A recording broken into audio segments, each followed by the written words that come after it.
Vamos lá, meus irmãos, continuando aqui, nosso quarto dia de psicologia pastoral, é o segundo bloco, nossas aulas são gravadas, estamos entrando aqui no assunto do livro-texto do Larry Crabb, e a gente vai começar a lê-lo agora.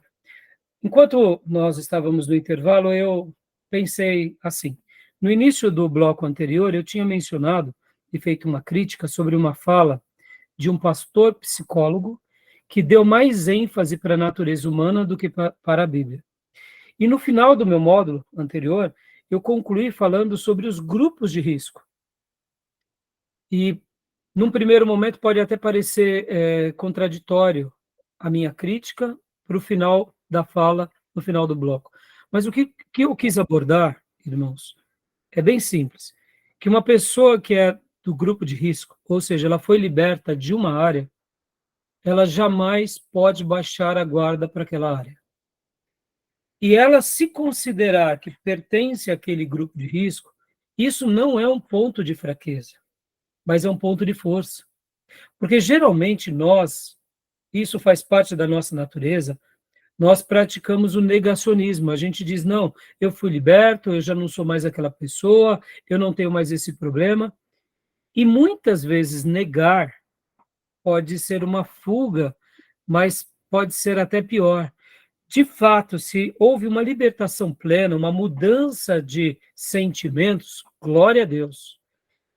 Existem pessoas que os seus sentimentos mudam, que a sua composição praticamente fisiológica, os sentidos, os tatos mudam, mas pela experiência, quando nós tratamos em aconselhamento, quando nós lidamos com muitas pessoas, nós lidamos que várias pessoas, como eu citei há pouco, desse pastor que trabalhava em casa de recuperação, ele dizia que ele sentia ainda, em alguns momentos, é óbvio, não eram em todos, o desejo de fumar a maconha.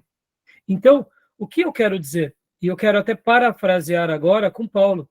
Lembra que Paulo disse que ele tinha um espinho na carne? Nós não sabemos o que era o espinho na carne de Paulo, mas ele tinha. E ele aprendeu a conviver com aquilo, olhando não para ele, mas olhando para a graça de Deus, que fazia ele vencer. Então, o que eu quis dizer ali sobre o grupo de risco? O grupo de risco nada mais é, nada menos é do que saber que se eu fui escravo ou viciado em qualquer área, ali é a área que eu devo ter muita atenção. E como eu mencionei, nós não devemos nem brincar de longe. Por quê? Porque no momento em que começarmos a brincar, mesmo depois de 10, 15, 20 anos, 30 anos, ou como eu citei até o exemplo do Ernesto Tonini, mesmo depois de 50 anos, pode ser que a gente volte a pecar de uma forma, quem sabe, se não for fisicamente, interiormente, pecados no coração. Tá bom, meus irmãos? Então, só fiz questão de comentar isso, porque a gente vai estar trabalhando um pouco mais dentro do livro, né? Deixa eu até, antes da leitura aqui do Larry Crabb, deixa eu só citar aqui para vocês, né, nesse material, que é aqui no Introdução à Psicologia Geral, olha só que interessante, irmãos. Os capítulos desse livro, ele vai trabalhar da seguinte forma. Olha só. Ele vai fazer um capítulo 1, vai mostrar,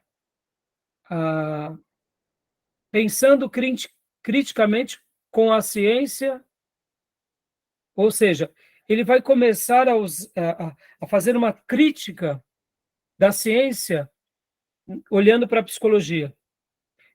Como se olhar para a psicologia, ou seja, esse lado mais interior das pessoas, de forma crítica. Como olhar para essa área? Capítulo 2, ele vai trabalhar um pouco sobre a neurociência, genética e comportamentos.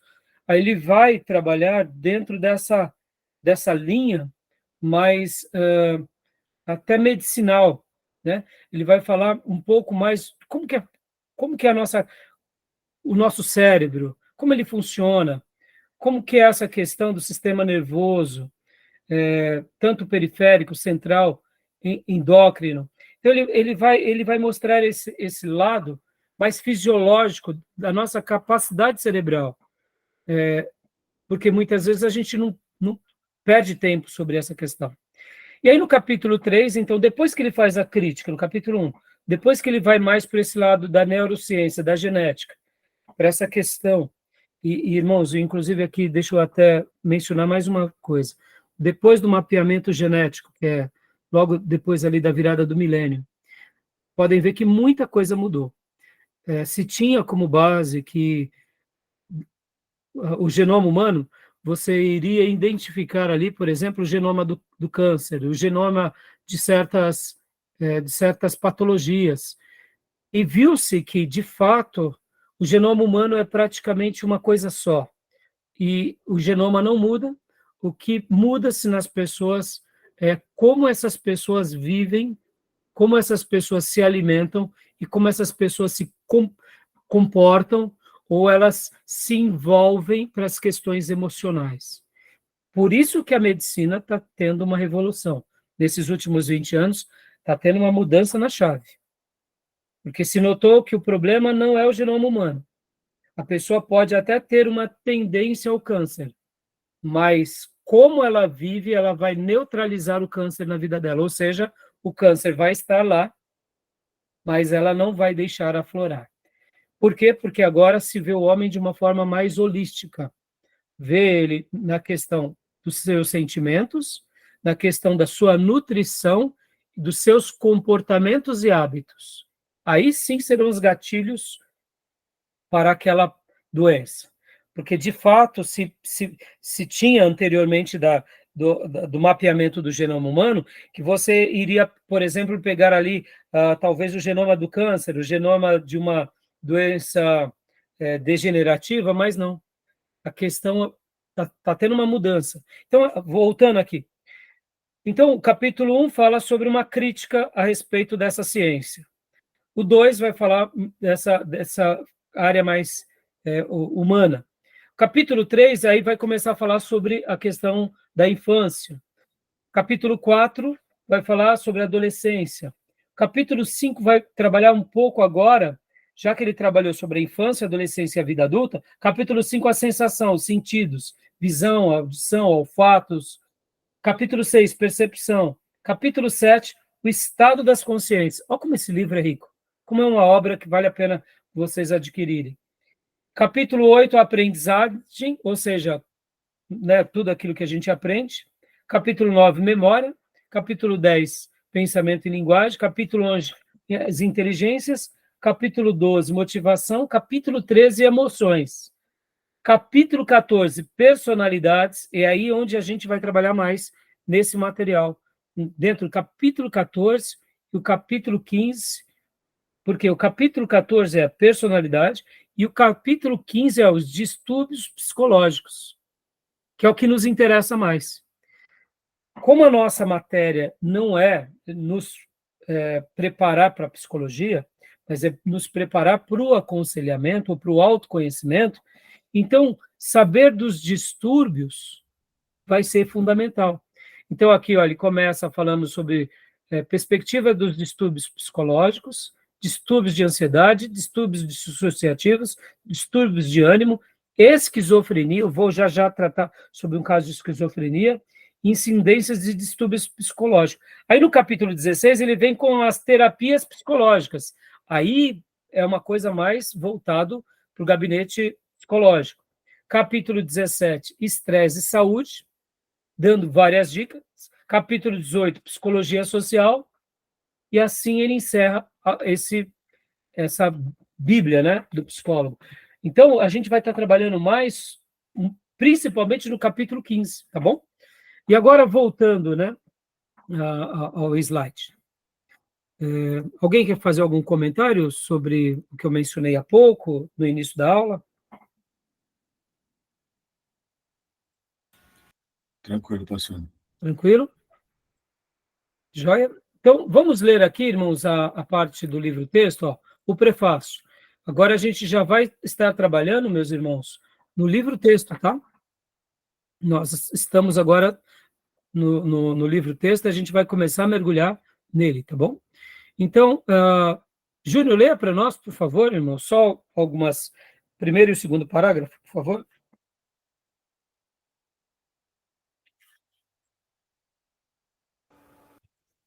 Já faz alguns anos que venho dedicando um esforço considerável para compreender os aconselhamentos bíblicos.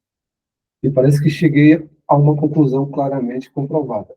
O material que utilizo nesse livro foi uma gama quase ilimitada de perguntas espinhosas, cujo potencial de criar divisão entre si é uma constante. E onde existe o potencial, a realidade não se faz esperar. Ou seja, só uma pausa, Júnior, por favor. O que o nosso querido irmão Larry Crabb, né, doutor Larry Crabb, está dizendo é que é debaixo de muita experiência que ele compôs esse livro. E eu particularmente gosto dele, irmãos. Irmão, eu sou um pastor de linha mais ortodoxa. Amo essa questão de crer que a Bíblia é a grande resposta de Deus para nós, revela Jesus para nós e para todas as pessoas. Então, essa vai ser a minha linha. E é natural que, mesmo quando eu tiver um contato com outras literaturas que pense de forma contrária, ou talvez até que negue Deus, mas que seja algo útil, posso aprender alguma coisa, posso passar para vocês. Mas para nós aqui, futuros pastores, futuros missionários, futuros obreiros, futuros conselheiros de jovens, de crianças, de casais, eu acredito que a maior bênção nossa e a maior graça que a gente tem é poder levar as pessoas à Bíblia. Então, ele aqui conseguiu, por causa de uma experiência muito vasta, muitos aconselhamentos, muitos estudos, coisas muito, como ele chama, perguntas muito espinhosas, ele então fez essa obra. Continua para nós, Júnior, por favor, o segundo parágrafo. Ok. Considere. Considere as seguintes perguntas. Primeira, o que significa reivindicar que uma abordagem de aconselhamento, em particular, é bíblica? Com certeza nenhum evangélico apregoaria que suas ideias não são bíblicas. Portanto, parece que todos que já tomaram uma posição mediante o aconselhamento foram criticados por outra pessoa. Os conselheiros cristãos dedicam boa parte do que escrevem em suas palestras para dizer que os conceitos de outros conselheiros não são bíblicos, ou que não são tão bíblicos quanto os deles. Ou seja, ele está aqui agora querendo mostrar que a proposta dele é se basear numa perspectiva bíblica. Mas sempre vai ter esse debate. Uns vão dizer, o meu é mais do que o outro. Por hora, ele mesmo também vai dizer pode ler para nós esse outro parágrafo, Júnior, que é bem interessante também. Como devemos qualificar exatamente um aconselhamento para saber se ele é bíblico ou não? Lembro-me de um teólogo ter sugerido o seguinte: um programa de treinamento de aconselhamento pode ser considerado bíblico se incluir um pequeno curso de teologia e aplicação da Bíblia. Por trás de sua sugestão está a ideia de que o aconselhamento, em si, é uma disciplina bem distinta das questões bíblicas teológicas. Segundo ele, cercar a teoria do aconselhamento com um número suficiente de cursos de seminário a elevaria à posição bíblica. Todos que estão dentro dos círculos teológicos conservadores queremos ser bíblicos. Mas o que torna uma abordagem bíblica ou mais bíblica é uma outra não bíblica ou menos bíblica. então, ou seja, percebe que ele já está querendo dizer aqui que, na perspectiva de muitos, um aconselhamento bíblico é quando você também, ao lado de aconselhamento, você dá ali ensinos bíblicos ou doutrinas bíblicas. No entanto, ele vem querendo, eu diria, melhorar essa ideia. Então, vamos para a segunda questão. Pode ler, Júnior. Reflita agora sobre a segunda pergunta inquietante. Como devemos entender o relacionamento entre o estudo bíblico e o questionamento psicológico? Um diploma de teologia é irrelevante ou essencial para alguém se tornar um bom conselheiro bíblico? Ou é apenas útil? O cristão que aspira ao ministério de aconselhamento bíblico deve estudar psicologia secular? Ela corromperá seu modo de pensar ou expandirá? É melhor examinar a teoria secular sob o ensino de professores seculares deve a teoria secular apenas ser cercada com a ajuda de professores cristãos comprometidos com a autoridade bíblica. Se a Bíblia realmente for suficiente para responder a todas essas perguntas sobre aconselhamento, a teoria secular deve ser totalmente ignorada. Recebo diversas cartas todas as semanas de pessoas querendo saber se eu recomendaria que alguém se matriculasse numa faculdade secular ou cristã para estudar aconselhamento. Qual deveria ser a minha resposta? Essas palavras parece ser muito simples aqui para alguns dos irmãos. Talvez, vamos lá, meus irmãos, como eu disse nos módulos anteriores, essa é uma matéria que vai brilhar para um grupo de seminaristas. Se você não tem esse viés de ser um conselheiro, ou não gosta disso, ou tratar desses assuntos para você, isso te dá uma certa aversão, esses questionamentos não são tão relevantes para você. Afinal de contas, você sabe da importância do aconselhamento, você busca aconselhamento, mas, na medida do possível, é uma coisa que você quase não dá, porque não está dentro dos seus dons ou do seu estilo. Já para uma categoria distinta de seminaristas, esse assunto brilha como ouro ou como diamante. Por quê? Porque está dentro da perspectiva do ministério dessa pessoa. Essa pessoa ama aconselhar. Deixa eu dar um exemplo, meus irmãos. Minha esposa, por exemplo, nós estávamos sábado, na celebração do meu pastorado. Sentou do lado dela uma irmã. E ela disse assim, bem, quando chegou em casa, amor, como foi bom ter conversado com a irmã tal. Ali, em 15, 20 minutos, eu senti Deus me usar tanto. Eu praticamente conduzi o diálogo, foi tão maravilhoso. Eu fiz essa pergunta, fiz aquela. Ela chegou tão empolgada. Perceba, a gente foi para uma festa, que foi a minha festa de ordenação, né, do meu aniversário de ordenação. A gente estava comendo. Uma irmã que encostou ali naquele momento de comunhão, e ali ela começou a ajudar a irmã. E ao chegar em casa, ela me passava com tanta alegria. E depois ela me mostrou o áudio que ela mandou para a irmã. Ela mesmo trabalhando fora, porque agora, pelo trabalho que ela está tendo, ela é gerente de uma loja, e ela não pode mais ter esse tempo para conciliar como ela fazia, ela mandou um áudio assim para a irmã, irmã, já que eu não posso te atender, mas me manda áudios contando as suas histórias, bastante áudios, porque aí, na medida do possível, eu vou estar te respondendo. E eu olhei para ela, e eu dei risada, e falei, amor, como é lindo ver isso em você. Você ama ajudar as pessoas. Ela ama, ou seja, esse é um assunto que tira o sono dela. Então, por exemplo, essas perguntas que o Larry Crabb fez, né? Como devemos entender o relacionamento entre o estudo bíblico e o questionamento psicológico? Para minha esposa é muito tranquilo isso. Porque já que ela ama ajudar as pessoas nessa perspectiva da psicologia, das crises, dos neuras, a Bíblia para ela já é uma matéria-prima prioritária. Mas no momento em que ela foi fazer a psicologia, ela só agregou a fé dela.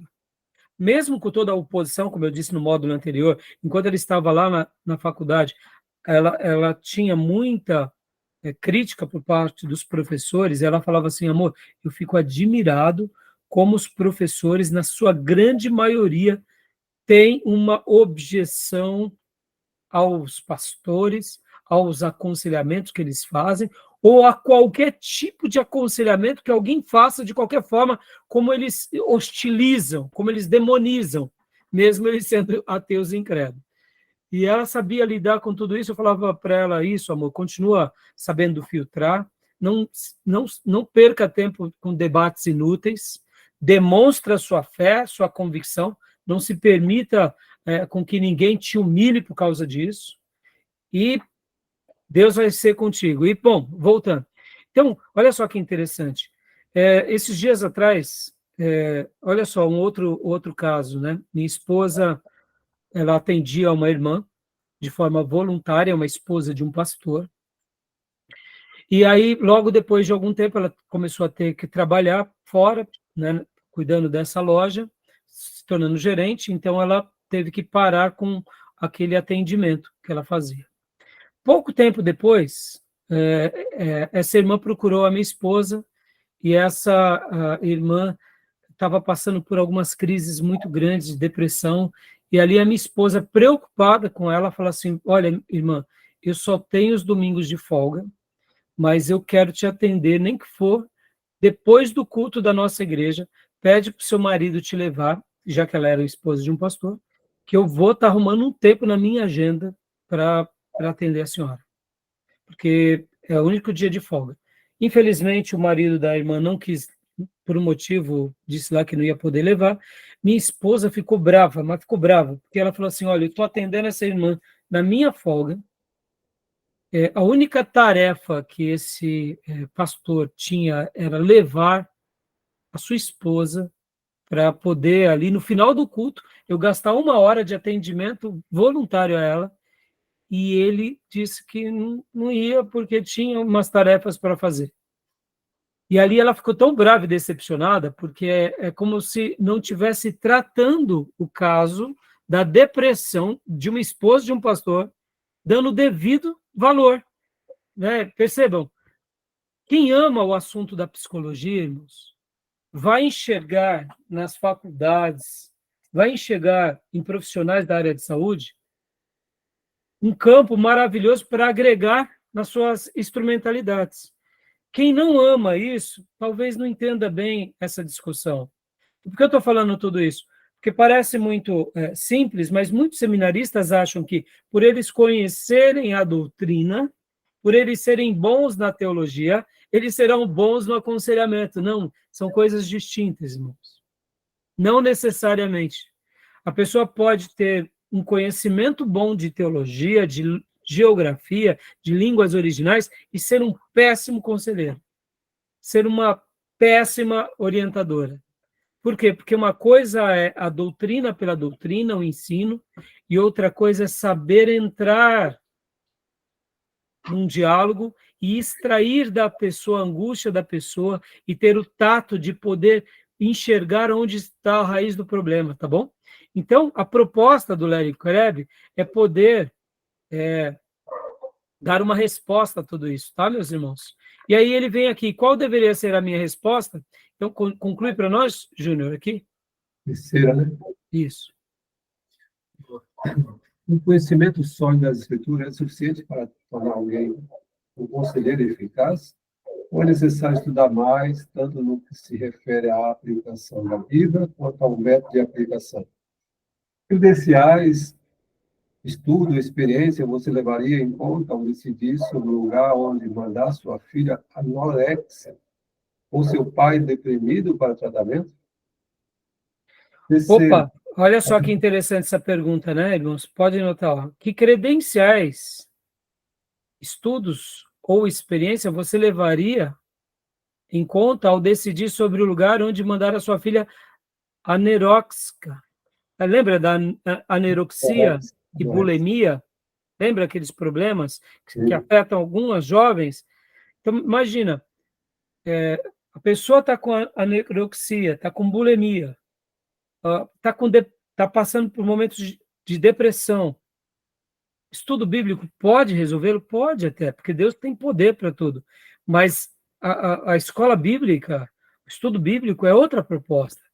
E aí, leia para nós aqui esse terceiro, só esse parágrafo, Júnior. o que dizer do tópico já muito debatido sobre o valor pessoal? Já que James Dobson não é bíblico quando enfatiza a importância da autoestima para o desenvolvimento da criança? Ou seria Jay Adams mais bíblico por ensinar que as pessoas precisam de Deus, e somente Deus, não de autoimagem melhores? Aqui ele entra num assunto bem interessante, essa questão da autoimagem ou da autoestima. Irmãos, quem foi bem criado, quem teve um lar saudável, não nota, não sabe perceber essa questão da autoestima, não tem uma noção de uma criança que cresceu debaixo de muita rejeição. Agora, quem cresceu debaixo de muita rejeição, quem cresceu num lar doente, sabe das viroses que está dentro da sua psique, está dentro do seu inconsciente, e que até hoje vive certas neuras e certos problemas que não se compreende, por quê? Porque não teve um lar adequado. Então, percebo que muitas vezes, até mesmo entre nós, a gente costuma ouvir, né, por exemplo, que as pessoas precisam só de Deus, e somente de Deus e de mais nada. Mas muitas vezes, essa é uma verdade absoluta, é óbvio, mas muitas vezes, dentro da construção dessa pessoa, de construir a sua identidade, ele não teve uma identidade muito boa. Deixa eu contar aqui uma experiência bem interessante. Logo no início do meu pastorado, eu discerni dois tipos de pessoas. Pessoas que eram criados com uma família normal, e pessoas e jovens que eram criados de pais divorciados. Ficou muito evidente para mim que a maioria dessas pessoas que vieram de lares onde não tinham a figura do pai e não tinham a figura da mãe, eles me davam muito trabalho. E eu costumava ver algo assim: esses irmãos são perturbados. Por que eles são assim? Por que eles são tão rebeldes?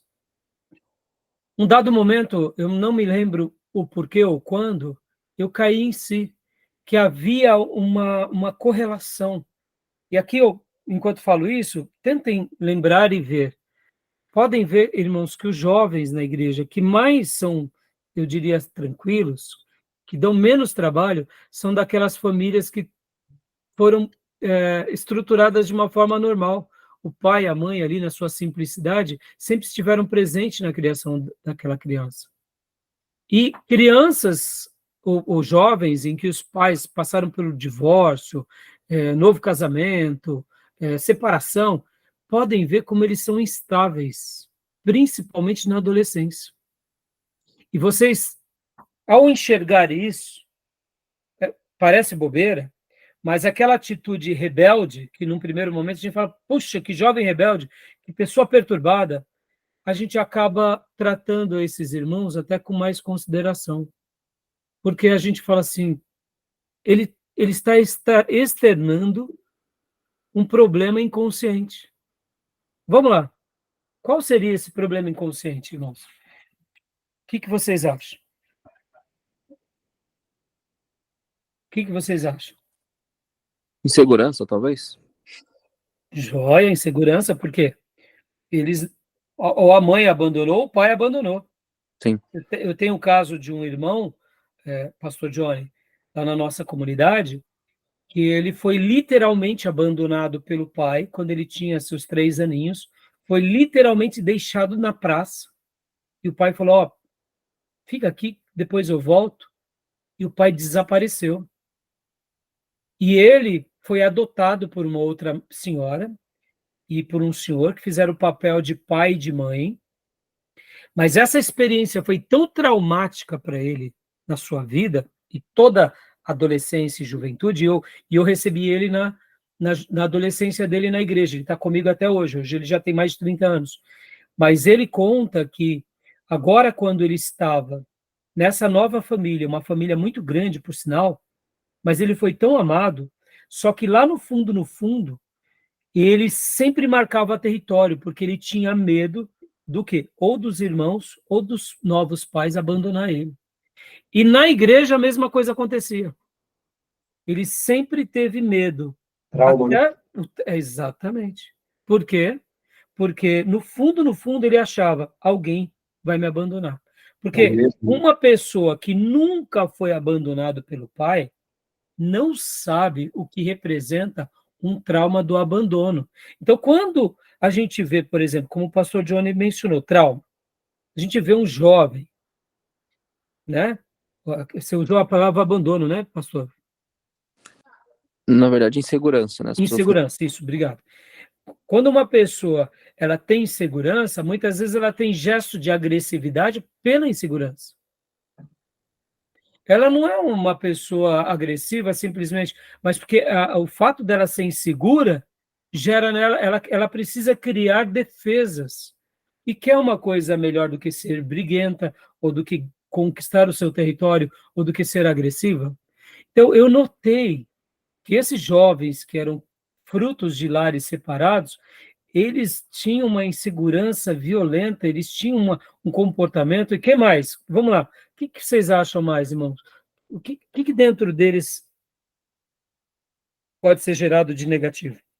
Violência, porque às vezes eles vivem lá e crescem os pais brigando, né? Violência. Isso passa para. Vocês percebem que, então, agora, dentro de uma igreja, vamos aplicar tudo isso dentro da igreja, irmãos, os motivos também podem ser vários outros. Ó, insegurança, desamor, ausência de amor, ausência de carinho, ausência de afeto, ausência de afirmação, abuso, irmãos. Recentemente eu aconselhei uma outra pessoa que ela tinha sido abusada na sua infância. E ela tem dentro dela o quê? Traumas baseados por causa daquela experiência. Então, perceba como tudo isso, hoje já é uma pessoa casada, já tem filho, mas está lá dentro dela. Então, perceba que muitas vezes, dizer para a pessoa, olha, você precisa de Deus, é verdade. Mas ela precisa também de se conhecer. E aí onde entra a experiência desses conselheiros brilhantes, que podem enxergar coisas que muitas vezes um pastor, na sua dinâmica pastoral, não enxerga. Porque você concorda, irmãos, nós aqui, estamos cuidando de um aprisco, e qual é a prioridade pastoral? É a pregação, é o ensino. Mas não necessariamente é o aconselhamento. E eu posso até ter êxitos num nicho de aconselhamento que tem a ver com a minha história, com a minha realidade. Mas e nessas outras realidades? De órfão, de abandono, de violência, de desprezo. Vamos pegar aqui uma família, como o Júnior mencionou, em que os pais brigavam muito e que aquela criança nasce debaixo de rejeição. Olha só que interessante, irmãos. A psicologia vai ensinar, e a gente vai aprender aqui, que nós construímos o tipo pai e o tipo mãe dentro de nós.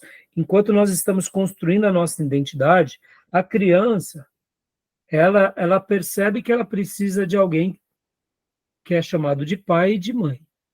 Então, dentro dela, ela vai construindo um tipo pai e um tipo mãe, em que ela recebe amor, que ela recebe proteção, que ela recebe abrigo, que ela recebe cuidado, que ela recebe castigo quando ela também é peralta. Então, em meio a tudo isso, você vai criando essas duas figuras, isso tudo é inconsciente. E no momento em que eu sou criado num lar em que o meu tipo pai não foi preenchido corretamente, ele foi um tirano, um pinguço, um agressivo, um violentador. Ou seja, eu olho para toda figura de pai inconscientemente dessa forma. Ou seja, eu cresço agora, eu tenho dentro da minha composição mental e inconsciente que pai existe. E que pai é uma figura que deveria ser assim, mas o meu foi assado. Logo, inconscientemente, essa criança que nasce debaixo desse estigma, ela também tende a replicar aquilo. Por quê? Porque se o pai dela foi um violentador, um agressivo, um déspota, qual o problema de eu ser também? Porque, de fato, eu cresci. Estão entendendo? Por isso que lares destruídos geram crianças que também terão, possivelmente, lares destruídos. Voltando aqui, olha só que interessante essa questão do tipo pai e do tipo mãe. O pastor, ele representa que figura na igreja? O tipo pai ou o tipo mãe? Pai. Tipo pai. E a igreja representa tipo pai ou tipo mãe? Mãe. Puxa vida, olha aí, parece bobeira, não? Tudo inconsciente. Quando uma pessoa na igreja não segue direito à orientação pastoral, e ela vem de um lar destruído, possivelmente aí está a razão do problema, porque ela nunca teve uma figura paterna que a tratou com amor, valor e honra. No momento em que o pastor consegue detectar isso, foi o caso que eu consegui detectar logo no início do meu ministério. Eu tinha uma jovem na igreja que ela era muito, mas muito rebelde. Pensa numa menina da pá virada. Pensa numa menina rebelde. E pensa numa menina que gostava de me confrontar. Eu falava, mas o que acontece com essa menina? Eu vou impor as mãos, vai sair aqui uns cramunhão. E eu não sei por que razão ou como foi, eu lembrei dessas aulas de psicologia pastoral. Quando eu notei isso, eu falei, puxa vida, ela teve problema. Só que olha que interessante, a mãe dela foi muito presente na vida dela. Então ela tinha uma relação de amor com a igreja, mas a figura do pastor era sempre, ou qualquer pessoa de autoridade na vida dela, ela nunca soube lidar.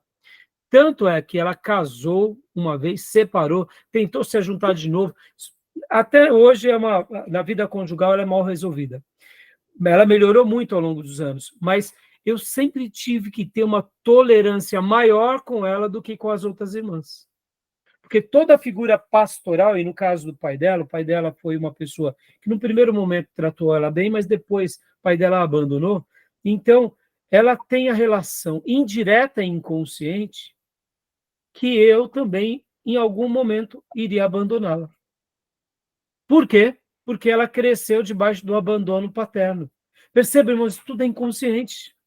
Se a gente põe tudo igual, as pessoas igual, a gente acaba não tendo no nosso pastorado, muitas vezes, porque a gente está pondo pesos e medidas. Mas quando a gente conhece a história, a gente pode ser mais útil. Agora eu te pergunto, isso eu aprendi na psicologia ou aprendi na teologia? Vamos lá. Pergunto para vocês. Isso eu aprendi na psicologia. Mas percebam que, fazendo uma leitura da teologia, a gente compreende essa realidade, mas você consegue ver que, se não fossem os especialistas do tema, eu não teria me aprofundado mais sobre essa questão. Estão entendendo como isso é complexo? Por isso que, aqui, no caso, a gente, quando compreende isso daqui de uma forma mais profunda, a gente consegue entender um pouco melhor esses dilemas. Tá bom, meus irmãos? Tá bom? Uhum. Ficou claro isso? Deu para compreender ou não? Querem fazer algum comentário? Ok. Não? Pastor Johnny, leia para nós aqui esse daqui, ó, esse tópico que eu até pus no meu livro, Debater na Classe. Esse tópico aqui, o tópico? Se algum irmão puder ler para mim, pastor, eu Tá vim bom. com a minha filha e já estou voltando. Estou assistindo pelo celular. Tá bom. Gil, leia para nós então, Gil. Aqui ele começa a discorrer sobre esse assunto, né? Então, Gil, leia para nós aqui. E Larry Agora, Crabb, será que ele realmente...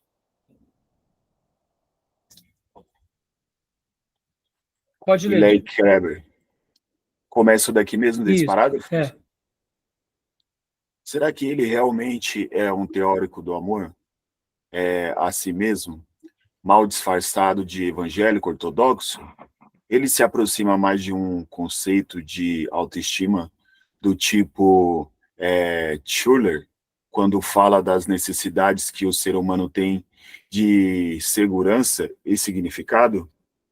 Talvez ele tenha na realidade desenvolvido um sistema centralizado no homem, começando com ideias psicológicas a respeito das necessidades pessoais, em vez de um modelo centralizado em Deus, que enfatiza corretamente a santidade de Deus, a pecaminosidade do homem e o evangelho do perdão e da reconciliação, mediante o sangue do Cordeiro. Alguns já me contaram, questionam-se ao formular suas ideias. Ele recorreu mais ao Maslow, Rogers e Elis do que a Moisés, a Lucas e a Paulo. Aqui ele está fazendo, irmãos, nessa abordagem inicial, fazendo uma crítica dele próprio. Porque, ó, prestem bastante atenção nessas frases aqui, ó. A necessidade do ser humano que tem segurança e significado. Muitos psicólogos vão trabalhar mais voltado a isso. Por isso que nós, protestantes, pastores evangélicos, seremos mal vistos. Porque nós não buscamos uma autoestima do ser humano pelo ser humano. Nós buscamos o quê? Mostrar que esse ser humano precisa de Deus. Já várias linhas da psicologia vão trabalhar dentro do quê? De você tentar levar os homens às suas necessidades pessoais, a centralização no homem, buscando, por meio da sua orientação, satisfazer esse ego. E é aqui que a gente vai, né, vai dar um choque imenso com essas linhas. E é por essa razão que muitos pastores, até piedosos, também vão ser contra a psicologia. Por quê? Porque muitas vezes eles pegaram ovelhas deles e abriram para que essas ovelhas passassem, né, por gabinetes psicológicos, e de repente esses irmãos se perderam na fé. E aí entra esse trauma do pastor de falar, poxa vida, e agora? Eu abri a possibilidade de terapia e agora o irmão se perdeu. Então, ele na realidade, Larry Crabb, né, por isso que ele fala assim sobre aqui Maslow, Rogers, Ellis, no sentido assim, será que ele vai ser um que vai levar mais para o humanismo, mais para a autossatisfação pessoal, mais para a busca dessa autoestima? Porque, meus irmãos, guardem isso. Qual é o meu ponto de tensão aqui, de fato? A maioria, tanto de psicólogos como de psicanalistas, eles vão trabalhar tanto na autoestima do homem e vão tentar buscar tanto a satisfação das pessoas, que eu digo para vocês que é uma afirmação do ego. Pode até solucionar os problemas, mas, na minha opinião, é o homem se tornando mais escravo de si mesmo. Essa é a minha opinião. Por isso que eu gosto da abordagem do Larry Crabb, porque tanto ele quanto um psicólogo cristão jamais perderão de vista o seu dever com Deus e com a palavra de Deus. Eu sei que é uma linha muito tênue e é uma coisa muito complexa, mas é fácil de resolvermos essa questão quando a gente faz algumas aplicações aqui. Vamos pegar aqui um exemplo. Deixa eu fazer uma pergunta para vocês aqui. Somos contra ou a favores do divórcio? Vamos lá. Sejamos honestos. Contra. Somos contra. Temos dúvida disso? Nenhuma. Existem as suas exceções? Sim. Sim. O divórcio para nós é uma exceção, não é? Uhum. Mas o perdão ainda é melhor, não é? Sim. Ou seja, temos dúvida disso? Não temos, certo? Vamos lá, Certo. Júnior. Quando um casal chega para você como um advogado e fala, Júnior, eu quero me divorciar, mas é um casal de crente. E aí você fala assim, não, eu não vou fazer o seu trâmite legal, porque eu também sou crente, não, eu sou contra. Como Bom, profissionalmente você age? bom, eu falo porque eu tive vários casos, inclusive de pessoas que nem é crente. No primeiro momento, eu aconselho eles rever essa situação. Antes de dar um passo desse tão sério, tenta rebuscar uma reconciliação, tenta ver o que está errado, tenta... Tenta reparar, né? Extremo, não tem jeito aí. Aí você vai para os entretantos. Exatamente. Mas você não abandona, né? Como profissional. Não. Não. Exato. Perceba, irmãos. Por que o Júnior ele age assim? Porque ele tem o quê? Ele tem o temor a Deus e acredita no livro sagrado. Ponto. Simples. Ele é um profissional da área do direito,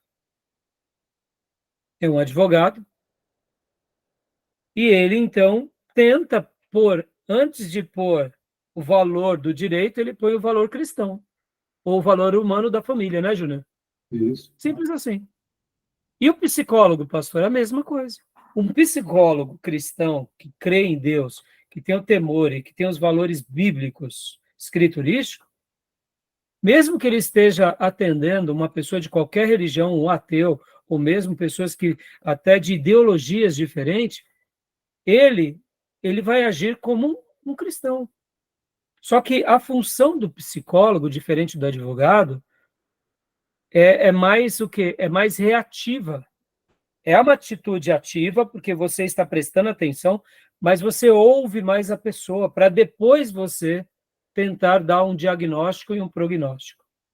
Então, perceba, o servo de Deus também vai agir assim, porque ele tem o temor de Deus.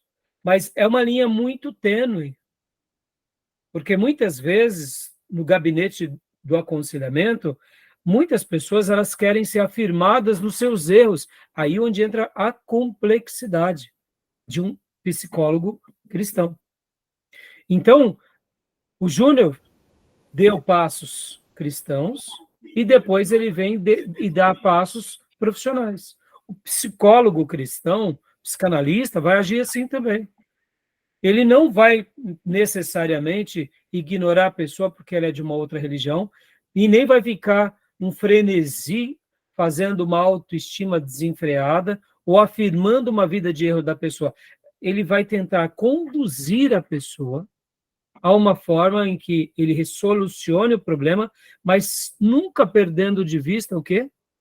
A vida e o temor a Deus, que ele tem e que, na medida do possível, ele vai tentando passar para aquela pessoa de uma forma também muito profissional e técnica. Ficou claro, meus irmãos? Sim. Muito simples. Parece, eu sei que na abordagem no gabinete é mais complexo, mas na prática é só enxergar como profissões distintas e como uma postura profissional também, tá bom?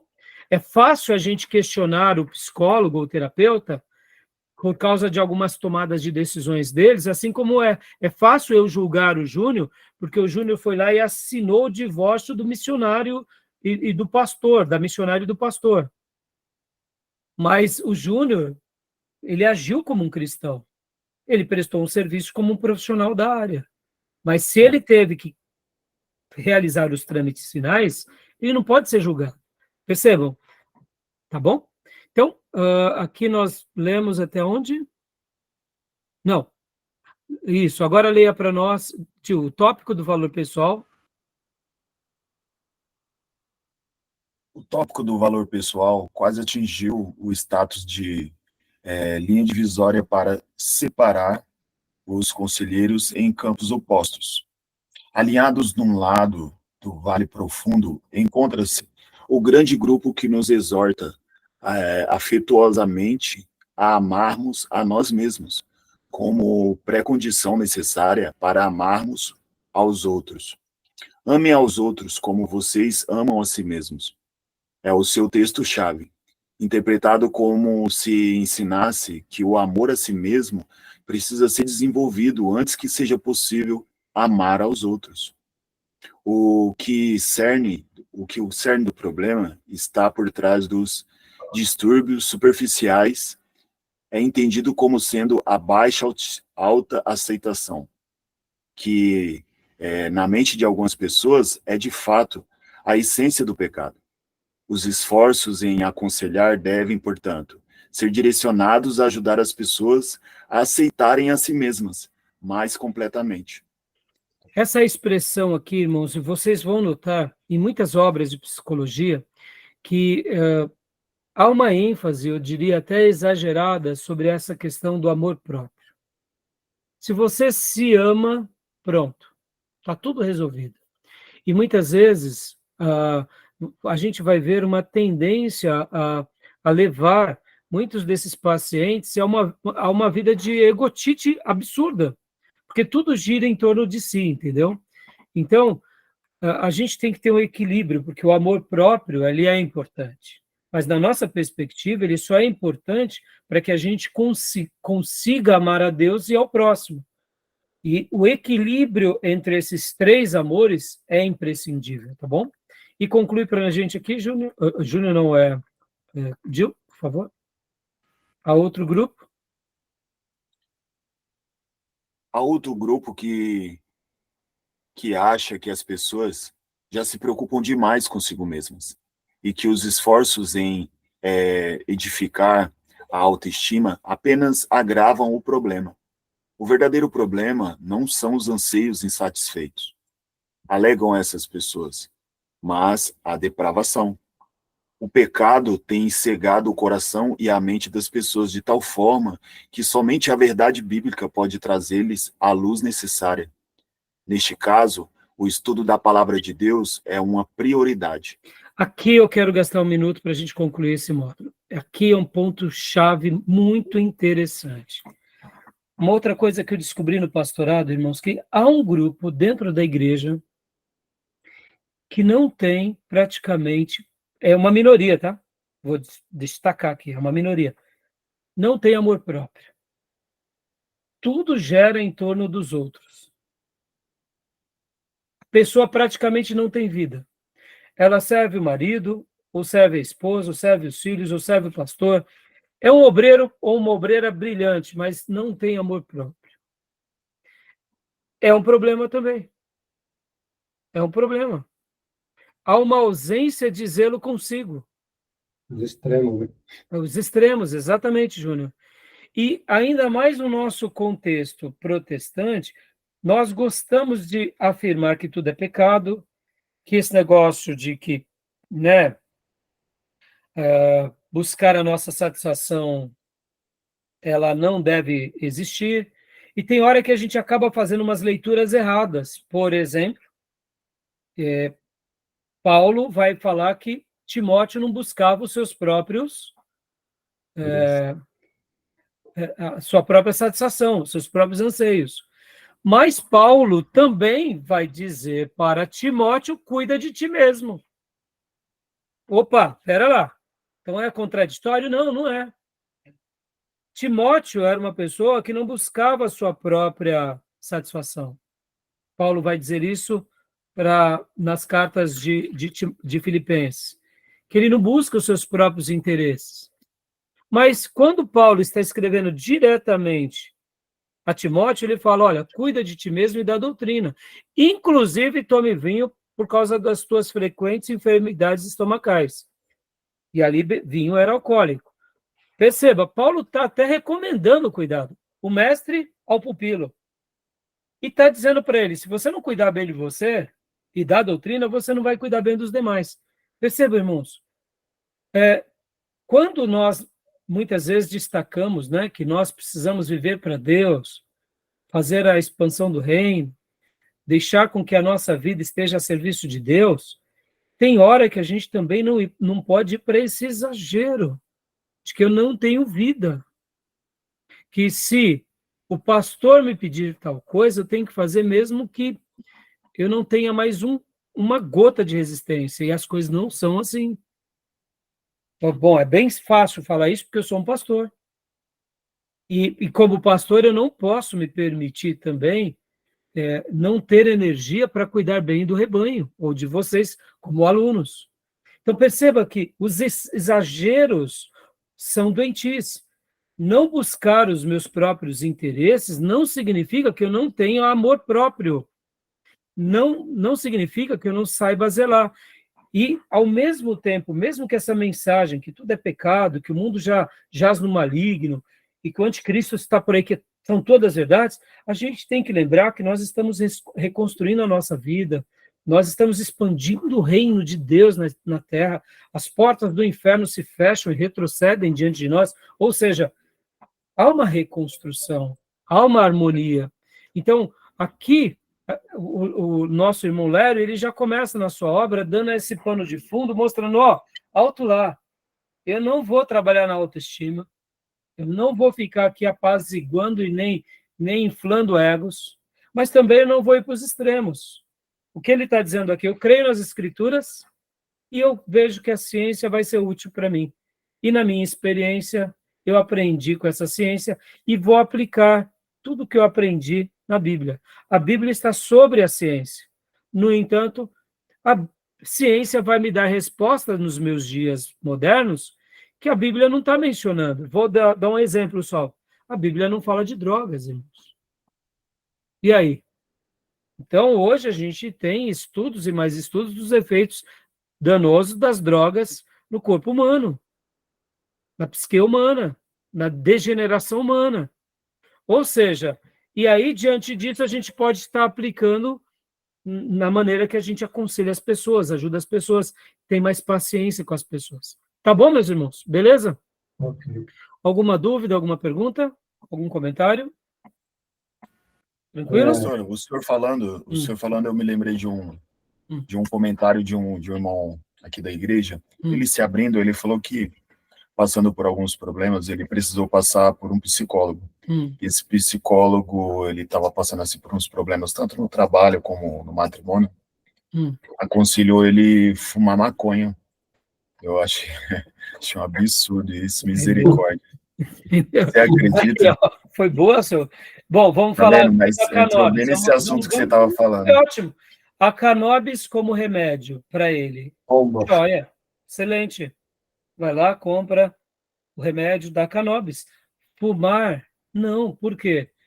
Ó, perceba, se é um psicólogo cristão,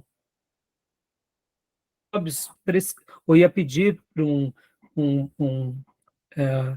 para o médico, ia recomendar isso. Por quê?